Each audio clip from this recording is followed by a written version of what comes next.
Hello friends, welcome back to my channel. It's Linda as always, and I hope you are keeping safe. I hope you're fine. Well, if there's anything bothering you, just be rest assured that this too shall pass. Okay? Yes. Today, first of all, about the reunion, Ebuka asked them to say their opinion about Big Brother's voice. So I'm going to relate what they said here. You will hear the voices of each of the ex as. First of all, what do you think about this message dress? I think it's complicated, though cute. So let me know your opinion in the comment section. And if you've been watching my video, can you give me a thumbs up in the comment section? Biggie is a very strong politician. The guy puts us on cruise one too many times. There's no such thing as perfection, but he's close to it. Biggie is my real OG. My man wanted me to grow, and I'm aspiring to grow. I feel like Biggie is mysterious and very sexy. I see Biggie as an entity. I'm actually very grateful to Biggie. It's like a love-hate relationship with Biggie. When you think you're about losing yourself, he, talks to you and keeps you in check. I don't really think Biggie likes me. Biggie's my big bro, my bro for life. I'm in love with his voice. Ebuka asked Kim to explain why she thinks Biggie doesn't like her. So I'm going to put up the voice of what she explained and what Jackie also said. Amashala too and Frodd.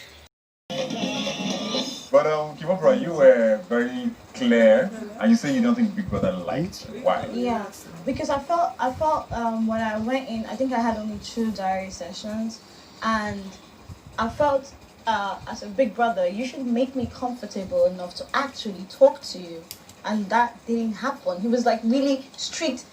It was just like I was uncomfortable. I felt like it was like an attack. Even there's a point where he asked, "Oh, who do you like in the house?" And I was even trying to like, okay, think. I was just thinking. And he was like, "Oh, but that's not the question I asked you. Who do you like in the house?" You know, if you had told me, "Oh, you can tell me anything. That's why I'm here."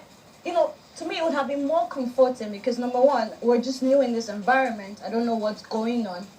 I don't even know how this is about. I probably have never spoken to anyone like that before in my life. Yeah. So to me, it's like, okay, at least make me comfortable enough. And then I see people go there, even as early as then. It would take longer time. Amashala's first diary session literally was like a sermon. We all remember how long it was. Yeah. And I think it was more because of Amashala, not necessarily because Big Brother. So do you think maybe you were in a place where you were not comfortable enough to... Like I said, he didn't make me comfortable to actually speak to him. Because this is a new environment. People are different. Some people can just come and open up to anyone easily. Yeah. Some people take time to open up to people. You need to give them that leeway to actually open up. I feel a lot of people who did good in the diary session already watched the show and knew how Big Brother You think asked Amashala these questions. knew that? Yes, definitely. But he says I he think Amashala did. I think Kathy did know exactly how the diary sessions go because my first diary session, I was thinking Big Brother was going to make me so comfortable. We're going to flow, but he was just asking me. He was just asking me, "How are you feeling? How are you feeling today?" And I was like, okay, maybe he would go into things that happen in the house, and then I'll be able to express myself even more. But I just realized it was just plain 1, 2, 3 questions, right? So, and naturally, if someone just throws 1 question, 2 questions, you'd keep your answers to those questions, right? You're not naturally going to just pop up and start expressing yourself if you do not know that diary session is a killer. You need this opportunity to express how you feel. So I 100% do not believe anybody who did great during the diary session did not watch Big Brother in toto to understand it. So you've had the Tech Queen's explanation, ITK, the most intellectual of all, because she was like defending herself that she felt all those that spent more time in the diary section had listened to or watched the Big Brother show of the previous season to know how to actually relate well with Biggie. Well, I must advise you, take it down. If you want to go to Biggie's house, make sure you learn from this. You don't have to wait for Biggie to ask you this, ask you that before you feel relaxed to express yourself. Just express yourself the way it's happening to you. No need to be giving an excuse that Biggie does not like me or Biggie doesn't want me, this kind of a thing. Because mashallah, we all know he talks too much. So it's a personality thing. It doesn't have anything to do with whether you've watched the show before or you haven't watched the show before. So mashallah also has something to say concerning what Jackie has said about him. Let Mashallah defend himself first, because he first said he hadn't seen the show. So I want to Let me understand explain. Let me tell you something. how that works Like, for you then. I never watched any of the Big Brother Naija. Not from day 1 to day 4. But you might have seen the format. Not from day other 1 to day formats. 4. I watched Big Brother Naija after our sets. I did not even know people outside are really paying attention to the diary section. If not, a lot of things I said in the diary section, I won't have said it. But I was in the diary section saying every single thing that I have to and wasn't, even that I don't even have to. That's where I talk to. I don't believe anybody listening apart from me. He asked a question outside the house, how do you look at Biggie? Outside the house, I look big. When I go into the house, it was like more of like talking to, if I want to talk, but I tell him everything when he do me. I don't care anybody, I will tell him every single thing. I know, because nobody knows what's going on, you understand? So when I go in there to talk to Biggie, I want to tell him every single thing as well. If you watched the previous Big Brother show, you will know what Moshola is and was there. Can talk for a very long time without getting tired. I even get headache. So it's not a thing of Big Brother did not give you opportunity to express yourself. It's kind of individual something. Moshola I know knows how to talk very much, and Kafi also likes to talk very much. So Frodd also contributed something to this issue. Jackie said for you to be in the, for you to display some form of expressiveness in the diary. Because you were also quite interested. Yes, I was quite interested. So I think it's about you. I think it's about because that is Biggie. That is my. Yeah, I think so. It's about a personality thing. It's not about Big Brother. Thank you. If you're going for a show, you can't tell me you did not prepare to go for the auditions. You can't tell me why you were waiting to be selected. You did not go to YouTube to check the clips of people who had gone to previous editions. Well, I didn't. I did not. It's okay if you didn't. I did not. I just said you can't tell me. It's not about you. Yeah, Okay, but now, no, it's fine. It's fine. We can tell you. Relax. No. I don't want to say much. But you knew I was good. You said when you came into the house, you said you knew I was emotional. How did you know? You heard. I said I knew he was emotional. Yes, you said that to me. Because people are gisting around. Exactly. So what do you think about this? You're going to a show, you don't even know anything about it. It's just like you're buying something online and you don't even see people's reviews. You don't read anything about that product. You just go and order for it. You don't want to know how effective this thing is, if it's actually working very well. You need to have an idea. Maybe that explains why Jackie, she was so on her own. She was so introverted in the house, was keeping to herself. She didn't really know what the contest of Big Brother actually means. What do you say about it? Frodd also went further to give an example of the task they did, whereby two people will come out. One will be Big Brother asking the other person question. That's to give you a live view of what the Big Brother scenario is all about in the diary room. But she was saying that a voice and a human being is different, she and Kim. So let's leave this issue to lie, because we don't know who is saying the truth here and who is lying. Because even Benita said she knew that Frodd is emotional because she had it from people.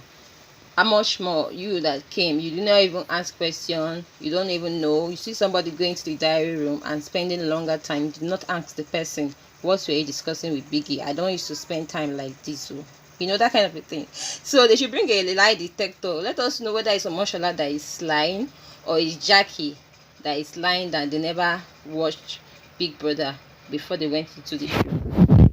Ebuka also showed a clip in the house where Mercy and Kathy were discussing about Biggie's voice, how it sounded to her.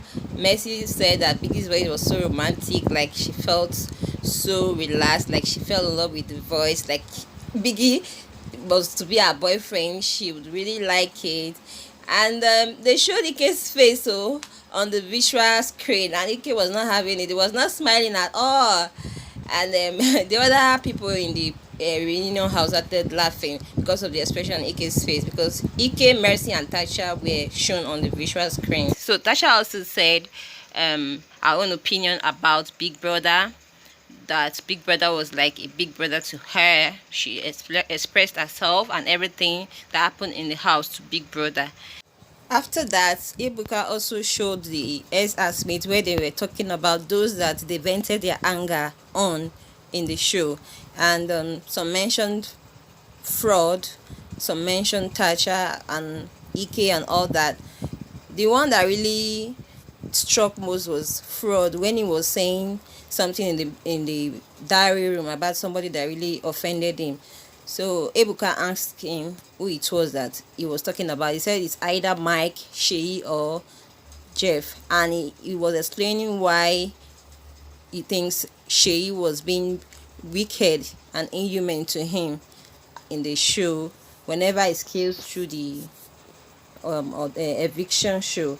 And Seyi knew why he was acting that way, because of his mother that was actually ill before he came into the house. So let's listen to the video of when they were discussing about Mercy and the Big Brother thing, and when Frodd and Seyi started arguing. They had a serious altercation concerning what Frodd explained in the house, and he also said the mother, which is Seyi's mother, came to him after the show to really apologize on Seyi's behalf. Do you know how I think about it? Like, with all this time, maybe if you haven't seen a guy that is asking you out, or online dating, and you just fall in love with someone you've not seen before. It's true, because I'm like, baby, this is your voice. And I'm oh my God. It just makes you feel calm. Yes, big brother. Hey, I've been waiting for you to call me, seriously. I'm fine, my Ike is not fine, so. I know you see everything. I know you see everything. You know who you were talking about? I think 3 people fall in that mix. Who?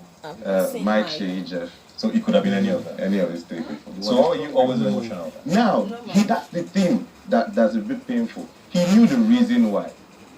He knew I got into lockdown from the theater. My mom was having a surgery. Yeah. So he knew that each time if I wanted to go home, I did not know if I was ready to see my mom, or if I wanted to live there because I wanted to be successful to take care of my mom. So he knew. So when every time he said he was playing on that. Yeah, I think he played on that, and I felt that was a bit selfish and inhuman in the house. So at some point, whenever I survived Sundays, he would walk up to me and he was like, "My guy, nice one," and we had a conversation. Do you understand? Mm-hmm. And whenever he's up, I feel real good for him, because I'm like, you're not going anywhere, from the real side of my heart. So when I got out of the house, and then the clip was, Seyi, your mom actually apologized on your behalf. To be honest. No, it was a situation. We had fan bases that were really bothered about that as a concern. Let him finish. Let me finish. No, I'm not. There's one part. Relax, let me talk there's now. There's one part that you don't. Can you allow me finish? We're not causing beef here, bro. Just own it. Bro, I don't have a problem with it. No, it was something that people understood from somewhere, from an angle. Can I talk? Calm down. Are you kidding me? Relax, let me talk. Yeah. Do you understand? Be mature now. So it was something. He knew it was a surgical process. I told him, guy, I literally was looking at. Yeah, I was. So I felt betrayed that this guy shouldn't have said that one in the house. You get? Yo.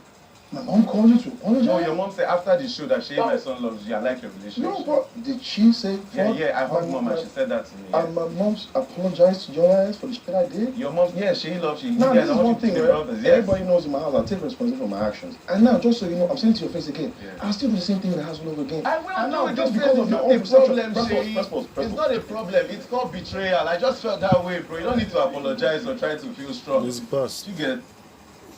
I will not do. I will always do what I still did. I will still nominate you because I enjoyed what I saw. Because now, this was the thing. Every time Frodd came out of that thing, I'll go and talk, and be like, yo, why exactly you like this? I feel I'd literally forgotten about, because I don't see any you I should dwell on a bad past of yours. We're going to leave this for now. But it's definitely been enlightening to find out all that was said, as well as the things that were left unsaid in the Big Brother Naija Pepperdem diary room. The drama continues in our next episode. In the meantime, I'll leave you with the words of a famous writer who says, love all, trust a few, do wrong to none. See you next time.